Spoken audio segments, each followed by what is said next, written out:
a bigger guy can do.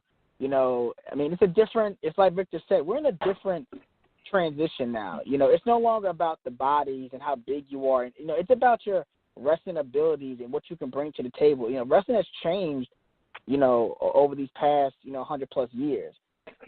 So it's something out here for everybody. There's something. You got some old school, you got some new school, you got some lucha libre, you got some of everything out here for everybody to enjoy. So I'm really happy with WWE bringing back the cruiserweight division. I never really watched the 205 product back then, but I've been watching it a lot more over these past few months. Watching it live and in person a few weeks ago was amazing, and it's made me want to work harder, and it's made me more hungry than ever before. So it's doing a lot of justice for a lot of the smaller guys that everybody said can't and won't make it to the WWE one day. The quote-unquote reboot of 205 Live has done wonders for my viewing. I mean, I've seen every single episode, but ever since they quote-unquote rebooted it with the new commissioner and everything, it's been amazing. So, yeah, I echo those thoughts. So Vic and I were talking off air, and so we were trying to figure out what to label this episode, because it's like, I don't know how to label this. First, Victor Andrews was supposed to come on, and then James came on, and then Victor came on later. So we figured we'd label the episode First Generation Does Horror. Is that okay with you guys? That's great for me. Fine with me. Victor, are you still modeling, bro? Yes, I am. Every now and then, my schedule being so tight with wrestling, I haven't done as much as I used to, but I'm still in the field of it. Fair enough. Well, fellas, I'm glad we got to introduce you to a different, audience this week. Throw out your Twitters, your Instagram, all that good stuff, so everybody can figure out where to follow you, and hopefully you pick up a new crop of fans. You go first, bro. All right, well, the easiest way to get to all my social media stuff is to go straight to my website. So you can go to www.thevictorandrews.com, and you can connect to me through my website. You can connect me on Instagram, Snapchat, Twitter. You can subscribe to my YouTube. Everything is right there on the website, so that's the easiest way to do it. For me, you can find me on Facebook at my fan page, James Anthony. I'm also on Twitter at 87 James Anthony. I'm on Instagram at 1987jam. And if you want, you can always follow me on my YouTube channel. It's Voodoo KM21 on YouTube. I try to have all my matches from the weekend up no later than 5 o'clock on Sunday. So, check me out, and hopefully you can catch me, as Victor would say, you can catch me in a town near you sometime. And follow Indie Power Ranking on Twitter, because we still retweet the matches that he puts out there. So, yeah, you'll be able to get it one way or another. So, man, I tell you what, guys, it is really awesome to see you guys making these guest appearances on the shows, but I want to see more. So, keep sending those emails, keep doing whatever you got to do to keep pushing to get your way, to whatever you can do in the wrestling business. I love seeing you guys succeed. It's always been awesome to see, the growth you've had for the last, I don't know, what's it been, 5 years since we've known you? Been pretty impressive. Yeah, pretty much. And then once I get the movie done, you guys, I'll definitely send you out information on how to check that out. And then we can have the opportunity to talk about that as well. See what you guys we'll do a whole like, show what on you don't it. like. Definitely. We'd love to do it. And James, feel free to come on as well, even if Victor puts you on in some cameo and kills you off, okay? Well, I'm pretty sure that he'll be slacking again sometime. You have to call in the reinforcements. You have to call in the leader of First Generation. So, well, every Batman has a sidekick, so thank you, Robin. Oh, okay. You're his ward. All righty. Well, you guys are awesome. And First Generation does horror tonight, so I appreciate it, fellas. Keep doing your thing. Stay healthy. Keep getting out there, man. We'll talk to you guys. All right, appreciate it, guys. Thanks, you guys. Thanks for having us. Later on. And so that was First Generation. James called first, and then Victor. And we just kind of went back and forth with them. And I have to tell you, I love these guys. I always have loved Victor and James. And so if you don't know who they are, find out. I mean, they give you their Twitter and everything. They give you their Instagram, and they're just solid dudes. We've always liked them. Just like Congo Kong. What do we call them, Vic? IPR guys, even with IPR not doing rankings anymore, it still exists. Yep. They're all still IPR guys, and I mean, we'll go to bat for them any way we can.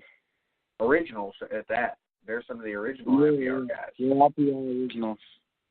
Yep. So that's a special place that they hold in our heart. So, you know, anytime they want to come on, we've got their back. So, man, it was fun really talking about it was fun. It was somber at times for me. Just anytime I bring up the Benoit subject, especially in June, I just I don't know, man. I get a little touchy about the whole thing, you know.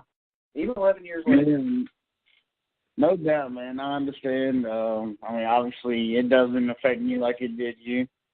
But I think it's honestly mostly because I'm just kind of heartless for the most part. And things like that don't affect me. You know, I was thinking about something. You know how it affects me in comparison to you? You remember the Eazy-E thing about when you watched the movie and you had to watch him die again? Yeah. It's like that for me. Except in a different way, because if Eazy had killed his wife and kids, you know what I'm saying?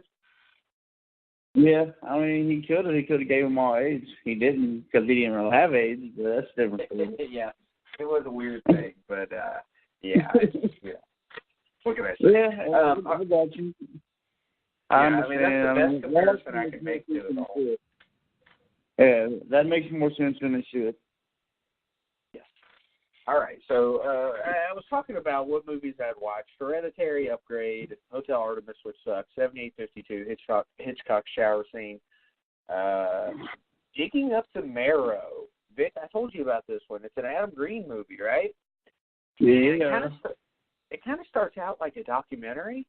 Like, Adam Green's kind of at horror conventions, and this is Adam Green, not some character. It's Adam Green, okay? Yeah. Horror conventions. He's talking to Tony Todd. He's talking to Kane Hodder. He's talking to all these different horror people, right? Fans and stuff. And then he starts telling the story about how there's this guy that's writing to him and telling him that he believes that there's real monsters in the world, you know, not fake ones. And they start doing this documentary on this guy, and then it goes from there. And it's pretty damn good, man. I really liked it. It would be something I would watch again. It was really fun to watch. And there were some really moments where fucking Adam Green was hilarious, and so was this guy. Ray Wise is in it. Ray Wise is going to be at Days of the Dead, I believe. Yes, I believe that is correct. Hey, I think Blake's calling us because he just couldn't resist. Blake, is that you, buddy? Yeah, hey, guys. Blake's dying. He decided he would call in just for the fuck of it. What's going on, man? How you doing? No, I'm doing okay. It's just the weather change, man. Just the weather change. It flooded down here, and the other day it knocked the power out for 4.5 hours, you know, while it was 92 degrees outside, so that was fine. Oh, that's horrible. Well, it's raining again, but at least I was keeping in the spirit of the show. I was watching something that I hadn't seen before. I really kind of like it. Musicals are not my thing, but it's Sweeney Todd. Yeah, my wife loves that, and I've watched bits and pieces, and it wasn't bad for a musical, you know. Yeah. I mean, I didn't finish it. Obviously, she went to bed, and I'm still kind of putzing around I can't sleep when I don't feel great, you know. Yeah. Just busy and just work. You'll have to go back and listen because I was talking about some different things I've been watching, but one of them, Blake, do you have Hulu? What's that? Do you have Hulu? Do I have Hulu? Yeah. No, I don't. I've got Netflix and Amazon Prime, and I'm thinking about doing Shudder here soon. I just have those two things right now. Well, I know Hulu. I've used it before. Yeah, I mean, they're Digging Up the Marrow's on there. I, Tanya, which I watched again. I've got Digging Up the Marrow. That's the one where it's the Adam Green flick where they go in search of the monsters by Ray Wise. I loved it, dude. I loved it. And then also 7852, the Hitchcock shower scene. I was telling Vic, it's an 1.5-hour documentary just about Hitchcock's shower scene from Psycho. and it was so worth it.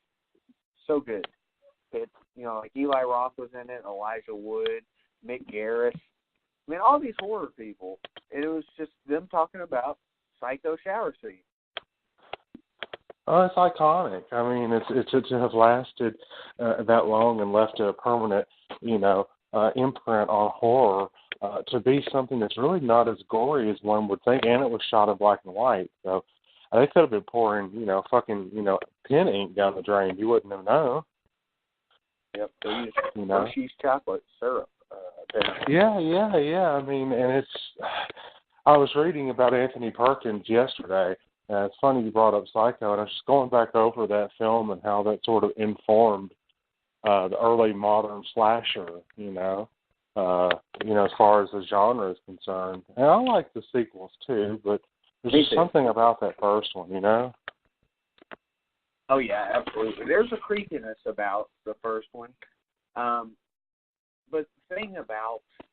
Damn, I'm starting to get drunk, finally. Anyway, the thing about that movie is that it was just amazing for its time because you just didn't have movies like that. I know that Peeping Tom had already come out, but I've watched that. It's just not that good. But I haven't seen Peeping Tom. I mean, they say it's a precursor to Psycho, but, Yeah, it's not that good, though, so you're not really missing out on anything. It's really boring. Yeah, I mean, I don't know, man. Can we all agree, even if it's not your favorite, can we all agree that the shower scene is the most iconic horror, like, I don't know. I can agree with that. It's in the top 5 for sure. I would put it right up in probably the top 2. My other favorite probably would be, obviously, Jack Torrance busting through the bathroom door. Here's Johnny. Oh, you're going to need a bigger boat. Yeah, Jaws was next. And then, of course, I have to go with number 4 would be probably Tina being drugged up the wall in the first Nightmare on Elm Street. There's another one. They're coming to get you, Barbara. Would have to be. Oh, Night of the Living Dead. Russ Striner, right? Yeah. Yep. But I still feel like the shower scene is just so iconic because of the music involved with it, too. All the other things, yeah, they're great. But there was the music combined with it. Was that Bernard Herrmann? Yeah. I think it was. Was that Bernard Herrmann? Because he also did something for the Birds. And the interesting thing about that was there was no music. I thought it was the Birds, by the way. That's but there's something about that composer, Oh. Absolutely. So this week there's been some Friday the 13th news. I know, I'm all fucking aware of it.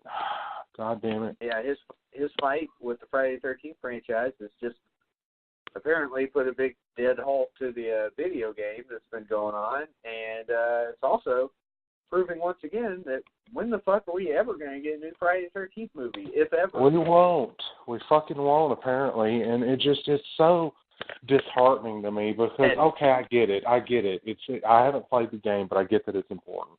It's got my favorite Jason, skins in it. It's got camp counselors, some really great deaths, and the graphics are amazing.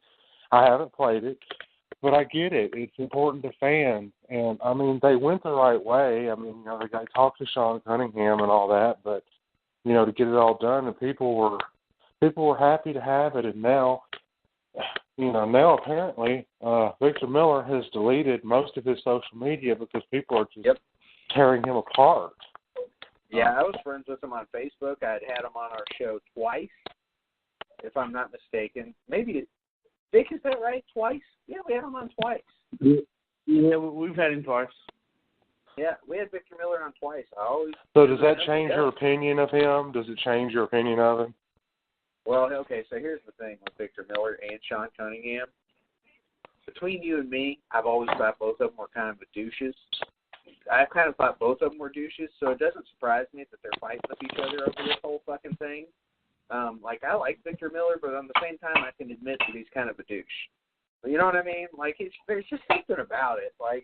I don't know how to explain it. For Victor Miller, it's almost like, yeah, I did Friday the 13th, but I'm not exactly proud of it, but I'll fucking milk it for everything it's worth. Sean Cunningham, he's kind of the same way, but then he hates Jason and everything that made Jason. He doesn't make any fucking sense. So the people behind Friday the 13th and just in general, they've always sucked.